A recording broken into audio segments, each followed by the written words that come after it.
Looking Backward by Edward Bellamy. By way of attempting to give the reader some general impression of the way people lived together in those days, and especially of the relations of the rich and poor to one another, perhaps I cannot do better than to compare society as it was then to a prodigious coach where the masses of humanity were harnessed to and dragged toilsomely along a very hilly and sandy road. The driver was Hunger, and permitted no lagging, though the pace was necessarily very slow. Despite the difficulty of drawing the coach at all along so hard a road, the top was covered with passengers who never got down, even at the steepest ascents.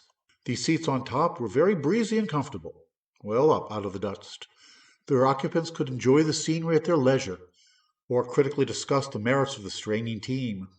Naturally, such places were in great demand, and the competition for them was keen, everyone seeking as the first end of life to secure a seat on the coach for themselves and to leave it to their children after them.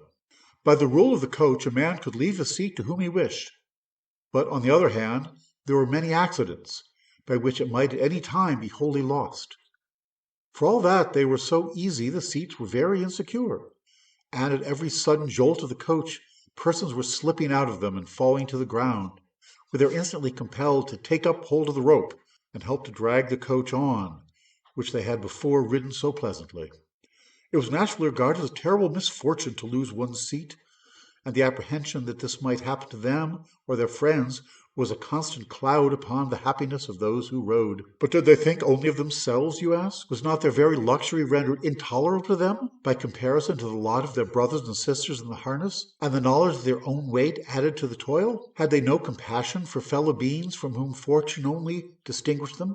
Oh yes, commiseration was frequently expressed by those who rode for those who had to pull the coach, especially when the vehicle came to a bad place in the road, as it was constantly doing, or a particularly steep hill. At such times, the desperate straining of the team, their agonized leaping and plunging under the pitiless lashing of Hunger, the many who fainted at the rope and were trampled in the mire, made a very distressing spectacle, which often called forth highly creditable displays of feeling on the top of the coach. At such times the passengers would call down encouragingly to the toilers of the rope, exhorting them to patience, and holding out hopes of possible compensation in another world for the hardness of their lot, while others contributed to buy salve and liniments for the crippled and injured. It was agreed that it was a great pity that the coach should be so hard to pull, and there was a sense of general relief when the specially bad piece of road was gotten over. This relief was not indeed wholly on account of the team, for there was always some danger at the bad places of a general overturn, in which all would lose their seats.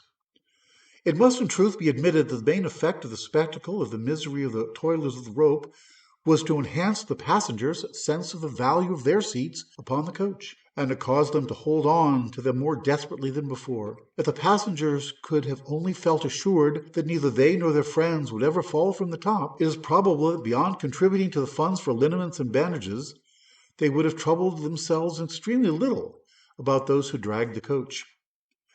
I am well aware that it will appear that the men and women of the 20th century an incredible humanity, but there are two facts, both very curious, which partly explain it. In the first place, it was firmly and sincerely believed that there was no other way to which society could get along, except the many pulled at the rope and the few rode. And not only this, but that no very radical improvement was even possible, either in the harness, the coach, the roadway, or the distribution of the toil. It had always been as it was, and it always would be. It was a pity, but it could not be helped, and philosophy forbade wasting compassion on what was beyond remedy. The other fact is yet more curious, consisting in a singular hallucination, which those on the top of the coach generally shared, that they were not exactly like their brothers and sisters who pulled at the rope, but of a finer clay, in some way belonging to a higher order of beings who might justly expect to be drawn. This seems unaccountable, but as I once rode on this very coach and shared that very hallucination, I ought to be believed. The strangest thing about the hallucination was that those who had but just climbed up from the ground, before they had outgrown the marks of the rope upon their hands, began to fall under its influence. As for those whose parents and grandparents before them had been so fortunate as to keep their seats at the top, the conviction they cherished of the essential difference between their sort of humanity and the common article was absolute. The effect of such a delusion in moderating fellow feeling for the sufferings of the mass of men into a distant and philosophical compassion is obvious. To it I refer as the only extenuation I can offer for the indifference which, at the period I write of, marked my own attitude toward the misery of my brothers.